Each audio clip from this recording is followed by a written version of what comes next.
Hello, family. Hello, everyone. I hope you are well wherever you are. Good morning, good afternoon, good evening, wherever parts of the world where you are in. I'm happy that you are here. I'm happy that you are here. I've been having a very hectic week. My name is Janki Matlala. I'm a reader. I'm also an author. This is a platform where we make reading fun and fashionable in all sorts of ways, through reviewing of books, through sharing information about book related events, anything related to reading and writing, of which writing is something that we'll do in future. Welcome. Thank you that you are here. Um, you know, I've not been posting videos this week, but I made sure that this week should not end without me posting a video. I've been so busy. I left home around 4 in the morning, and I would get home by 7, 8 in the evening. So I was tired. So it was hectic. It was unplanned. I just had to be there. So yeah, my apologies for that. I'll make sure that every week my intention is to post actually three videos, which is Monday, Wednesday, and Friday. And to make it a point that 11 o'clock in the morning, that's when I'll be posting videos. But yeah, I'll try my best to be committed. But then now, the next video will be dropping on Thursday. No, on Wednesday. Because I needed to prepare myself. So thank you so much. Please subscribe. Don't forget to subscribe. I just need to be a bit slow because of one of you guys said, no, you're talking too fast. You're not able to hear you. I'm missing some of the things. So I'll work on that. My apologies. Thank you for that. Let me quickly. I will definitely work on that. I'll try to be as slow as possible as I can, because of the purpose is for you to receive the information, right? The purpose is for you to receive the information. So thank you. I do believe that you have enjoyed the book review of the previous video that I did. I was doing a book by Pindile Ende titled "The Signs Are Always There, Yet You Merit Him." Yeah, that's a very wonderful book. Please do ensure that you check it out on the previous video. I think it's episode 5. Yeah, episode 5. So today we are on episode 6. Please don't forget to like, share, and subscribe, and comment. Send me an email. You're more than welcome. So I wanted to do book related events, as in not do them per se, but to give you updates of book related events, and I've been working on that. My laptop, it's a mess. So it makes my life a bit difficult to be able to prepare content. I need to put everything in writing, and so at times it's draining. It even affects in terms of editing whatsoever, but it will be solved before this month end. Before the month ends, I will make sure that I share with you book related events. I want to ensure that each and every Friday or each and every week I share with you book related events that are coming, so that if you are interested to go, then you can do a pre-planning. So there's one in Limpopo province. In Polokwane. Yeah, I have the details. I'll put it in order and then share it with you on my next video. It's in July. Yeah, it's in July, so that you can budget and then go there. So yeah, thank you very much. Today we are talking about, it's season 1, episode 6. It's a very interesting one.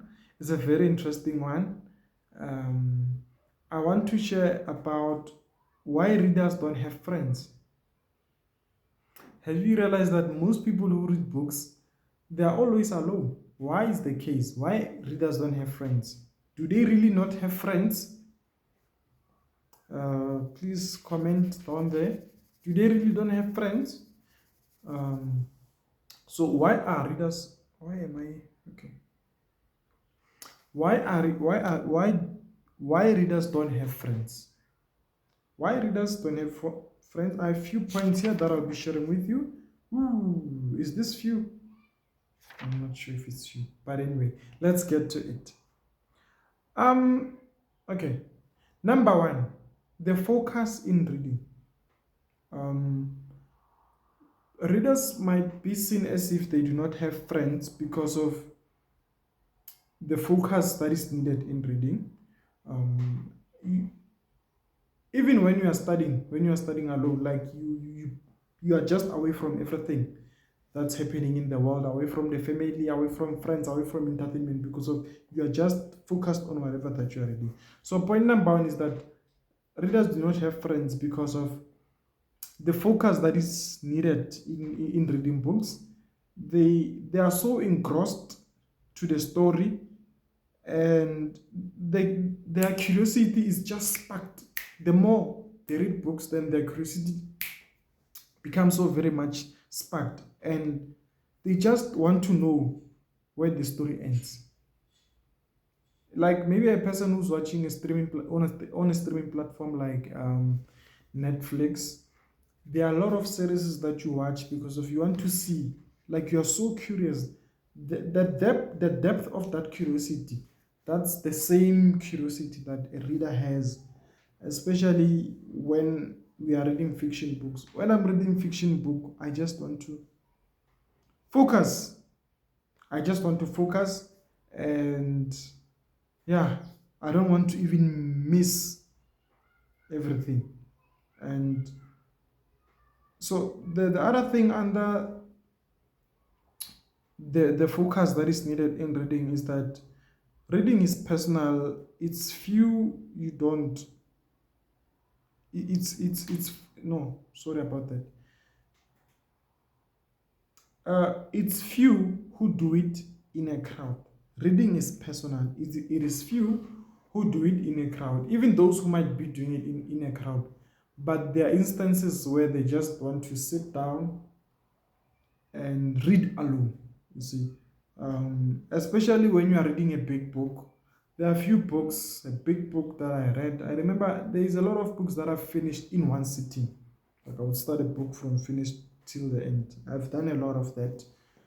The first one that I did, the time frame was about 5 hours, 25 minutes. Yeah, I remember I did it for 5 hours, 25 minutes, if not 30 minutes. So, especially for myself, whenever I read a big book, I just want to focus because there's a lot of distractions, and reading just has its own atmosphere, of which I'll get into that as we are busy perusing through this content. Uh, it has its own atmosphere, so you read as much as you are in that atmosphere, because of once you lose it, it's difficult to really get it back, you see. So now, yeah, that was just number one and all the points that I had under number one. So now number two, why readers don't have friends. The second thing is that it's the public response. It's the public response. People read privately because of the response they get from the public. So since they love reading, they ended up going into the private spaces. So when I talk about the public response, is that we don't treat, it's not always that we treat people who, a person would be reading a book in a taxi, or they'll be reading a book somewhere in a restaurant sitting, and oftentimes in some instances we feel like, no man, who do they think they are? Why should they be holding a book in such a place? We are traveling here and then they're holding a book. We are sitting here, we are eating. Like in most of the places that they are, the public response is not good. It's like they get a response like, who do they think they are? It's like, are they better than anyone else or what? So if even if now you can just take a book, maybe you're going to the shops, you're going to the mall, but while you are busy making decisions on what to buy, what not to buy, you'd be like, you know what, let me just read something while I wait for the to be served something, or when I wait for a person to assist me in the store, let me just read a book that I'm having. Immediately when you do that, people don't receive you well. Others, it's like, what's so special about you? So, and I realized that in terms of studying for academic books, when you study a degree, a diploma, there is what I call, what is that? A temporary sympathy that you get from people, whether families, friends, and people in general. A temporary sympathy is that people can understand to a certain extent, but to a larger extent, it's a no-no. Like, what do I mean when coming to books? A temporary sympathy, your family, your friends, they can understand that, okay, you are studying your degree. And as you are studying your degree, then they'll give you space, they'll give you time, and whatever. But now, if you are done with your degree, you have graduated, and then now you need to be reading for fun, for pleasure. They don't understand. They just can't tolerate that. They just can't tolerate that. I don't know why, but I believe it's not everyone who is into reading. So the public response sometimes is not, yeah, because I've seen people, there were beggars on the robots, they'll be sitting right there at the corner, then they'll be having a book, and there would be comments that are said about them. So the public response sometimes, it's as if, even myself, usually when I would be going to a library, I would make sure that I have a plastic or I have a bag or something so that I can put my books in there. Sometimes I don't even have that plastic. We have used all the plastics in the house. So it's a challenge for me because I can't go around holding books like this. Because I would be fearful of the judgment. I'm like, no, I don't want to be judged. I'm not the smartest person in the world. Of course, there are other people who are smarter than me. But it's giving the vibes of, oh, he's holding books. He thinks he's smarter than everyone. I don't know where this type of a thing comes from. But even myself, years ago, I've experienced that. In some instances, I do experience such. So that's one of the things. Readers don't have friends, or some readers, they are not seen in public spaces. Like, I'm telling you, I go to the library almost every week.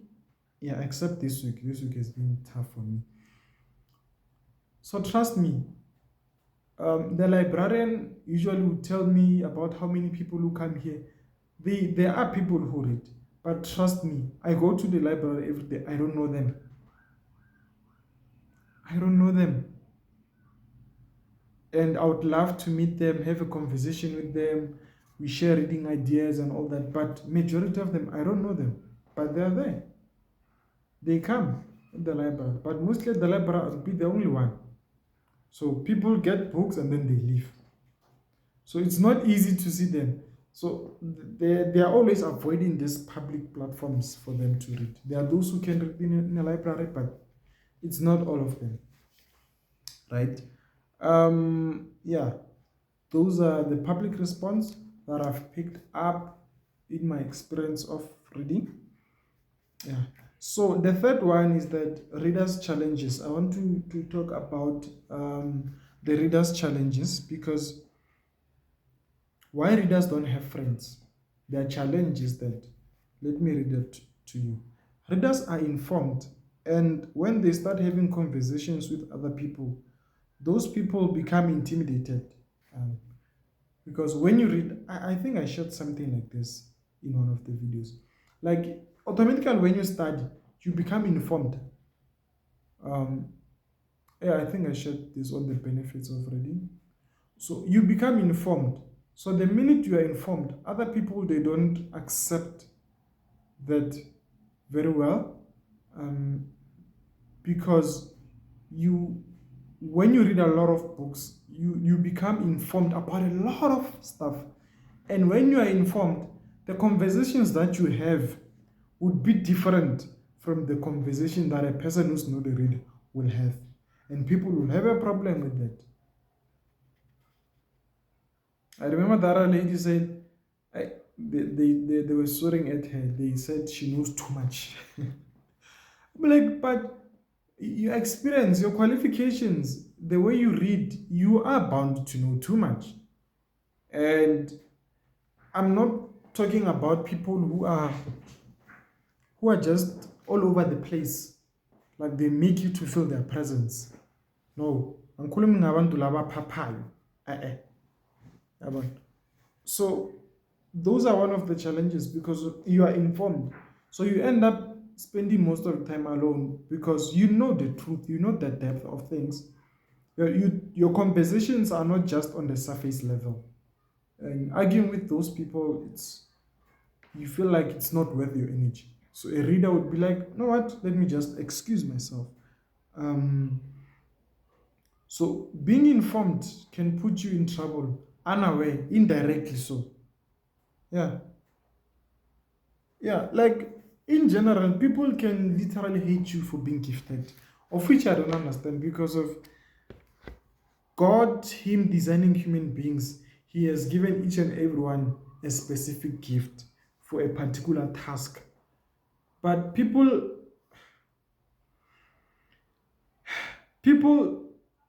they will hate you for being gifted. People will hate you for being good in whatever that you're doing. I don't know why, but some people they do. Um, it's like they're saying, be gifted, but then not too much. So I don't understand that. How can a person measure their own God-given gift while the gift they were not given by themselves but by God? You see, so it's like, the learner at school, that clever learner who used to sit on the front desk, on the front row. That learner was hated for doing their work in time. You know them. I believe each one of us was either the learner or have had an encounter with such class classmates of such, because we hated that learner just because of she does her work on time. She submits the assignment on time. She's always asking questions. She always wants to know more. And then we always resented them. Like, no, this one, she thinks she's smart. Why? And when I check the reasons, I'm like, why did we hate them actually? Because of there's no reason. So you can literally be hated for knowing something. And part of the hatred is that those people, you are exposing them because of they do not have knowledge in that area. So the minute when you start talking, it's like, no, you can't be saying that. You see, because of one of the learner, it's hated because of she's the only one who did the homework in class. Everyone, they have not done their homework. So she automatically puts you in trouble. Let me not say she, both he or she puts you in trouble because now the whole class is going to be in trouble just because of that learner did their homework. So it means she should not just do the homework. Why am I using she? But anyway, you understand me. You cannot be making a big issue out of this. But they are always up to date with their work. And we hate them for that. So it's as if like, okay, be like the rest of the learners, don't write homeworks, be rebellious. Yeah, don't try and be smart here. No. We hated them for that. And let me tell you something. Whenever you are useful in wherever that you are, automatically you become on demand. When you do your work and make sure that everything that you do it's in time, you do it with excellence, automatically people will love you. So such learners, they were loved by school teachers. They would call them, come, please help me with this because of their excellence. So we get exposed good to know you are not excellent or you are not good at this, they are good at that. So generally, I can say being informed would put you in trouble. Under number 3, readers' challenges, the challenges of a reader. So now you end up, what do? You end up being alone. You see, you end up being alone.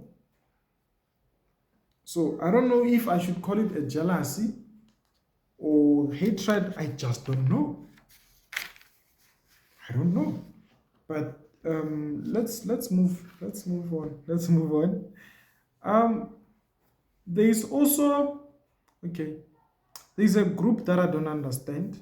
There's a group that I don't understand, and that group of readers. There is a group of people who are readers and they are well informed, but you can't approach them. What?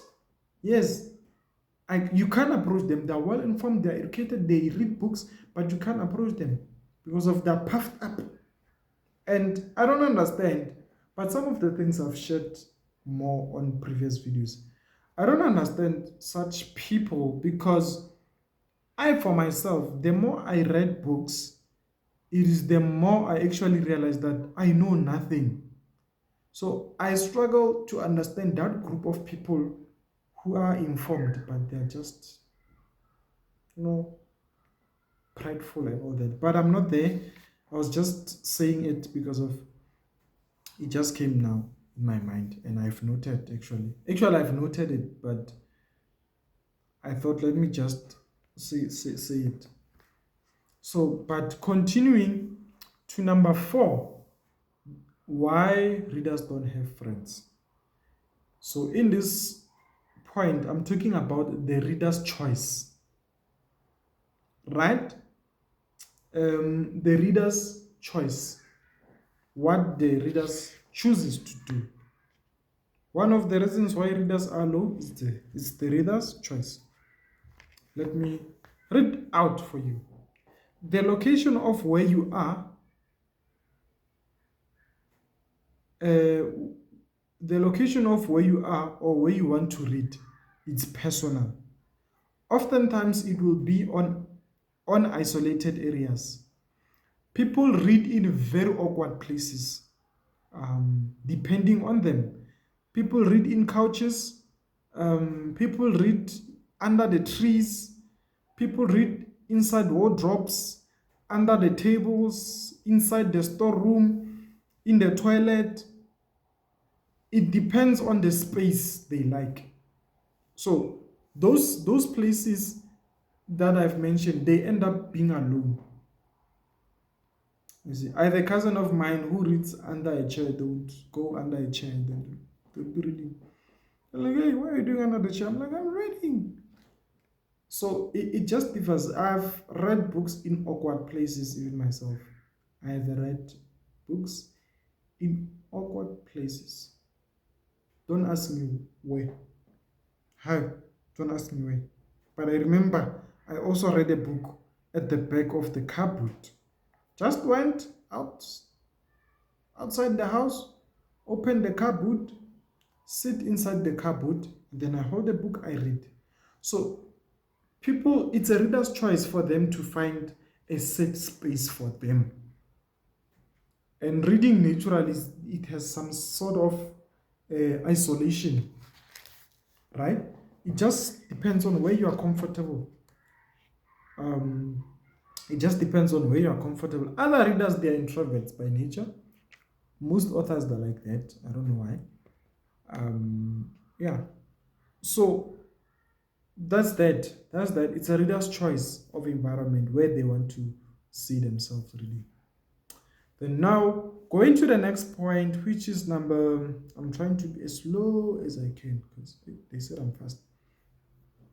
And it's true, I was fast because of it was affecting me too. I was forgetting a lot of stuff. You see. So now going to point number 5. Is that Why are readers alone? Point number 5, it's that it's because of the consistency in reading. I mentioned when I was starting out in the past few minutes, consistency in reading. So one of the reasons readers spend their time alone is because they want to sustain their reading atmosphere, or should I call it the reading inspiration? Because hey, it dries out sometimes. You'd hear a person saying, I used to be a reader, I used to do this, like it dries out. So for you to go back, it takes some time, you see. So if you fall from that reading, it's difficult to get up. I've seen it myself. See, and then the other thing is that readers, they fear that if they spend time with people, their reading will fade away. I don't know. I used to feel like that. I'm like, no man, if I go and spend time with these people, no man, I don't want to lose this spirit of reading, because if I spend too much time with people, then I'll be addicted to those people, and at some point I won't be able to love reading anymore, or I will slack and all that. That's what I thought. You see. But anyway, we are going somewhere. Please follow through. All right. So places they would not go. There are places that readers they would not go because they would at least want to finish a chapter. You see, they would be calling me, please, we are supposed to go to the store and do this and this. I'm like, wait a minute, I just want to finish this chapter. I just want to finish this chapter, and yeah, then we can go there. And when I check, I have 10 pages. I don't want to leave things hanging. Yeah, so, and again, is that the reading of nature alone, it's just isolated. Even in a library, you sit there alone. Like there's this quietness, this isolation that comes with reading. I guess it's just the nature of reading. You see. So when you end up doing those things, then you end up being away from people. Right? So as I mentioned, that some readers, they're introverts, so it has nothing to do with reading why they are mostly alone. It's a matter of personality or character, however way that you can put it, you see. So others, they feel that if they go out, they would be going to book clubs or book related events, as I mentioned here. That helps them to sustain their love for reading. It's easy to be consistent. Some, when they go out. Obviously, we are living on earth, we are working, we are attending school, we are parents. There are also other errands that needs to be done. You see. So some readers, they do attend those events so that they can spark their inspiration. Being an introvert, it's painful sometimes. I remember another lady says when she goes to the car wash to wash her car, she sits inside the car, then they wash it outside. Then when they are done, they have to come inside. She checks who's around the tables there at the car wash, and then if there's no one, then she goes out. If there are people, she would make sure that she's far away from them. Like, no. Being an introvert sometimes is demonic. Anyway, still on number 5, consistency in reading. Readers treasure their books, and it is entertainment for them. And what entertains you, you will invest in it. So they are so invested in books and in reading. So whenever they have, it's their entertainment. So they will automatically spend time. That's where their heart is. So the more they spend time there, is the more they be away from people. Yeah? Okay. Moving on to number 6. Reading. Why are readers alone? The number 6 thing is that I want to talk about reading as a coping mechanism, right? Of which that has worked out for me in my life. reading has been a very huge coping mechanism for me. It relieved stress. Yo, there's a lot I can share. So, reading helps us to be more sane in an insane world, right? Now, we understanding a reader. Reading helps us to be sane in an insane world where things are tough for us. People, others they go to alcohol, others they go to drugs and all that. So, to some of us, we go to reading. We run away and go and read books because of they keep us sane, right? And after that, we always come refreshed. After we come back from reading, it keeps us alive. If I should say that, it keeps us alive. I've seen it. Oh, me, reading has helped me a lot. There's a lot of things that I've learned in life, and reading was a very huge coping mechanism for me. We managed to escape depressing situations just because of reading. So it's beyond fun for me, but it also eases some of the pains that I go through in life. You see, so reading allows us to temporarily leave stresses behind and challenges of everyday life. I'm not saying run away from your problems, but reading just helps you to go back and come back and feel refreshed, right? So it has helped me so much in my life. One day I'll share that story. So I remember when I had issues with my dad. You know, my first book, The Unreplaceable Void of a Father. Yeah, I should review it one day. So some of the things that I was going through, they were practical, they were true, they were real. So the coping mechanism for that was books, right? So now, in conclusion, there's something that I want to read out to you guys. It's actually, I think, 2 paragraphs. 1, 2. Anyway, let's read. It's something to readers. See, yeah. Lastly, please know that as a reader, you are human. This means that readers are humans, right? Yeah, they are human beings. The last time I checked, I'm a human being too. So they are not entirely alone. Okay? However, mostly will be isolated because of the nature of reading. Reading being personal and the intimate experiences of reading. Okay? Readers who read in book clubs, sharing with family. Okay, let me rephrase. There are readers who read in book clubs, who share with families or friends about their reading, right? But it's not all of them. But what I want to say is that let us love and support readers and allow them to excel in what they love. It does not have to make sense for you to support them. If you want to find some sense, ask them what's going on in a polite manner.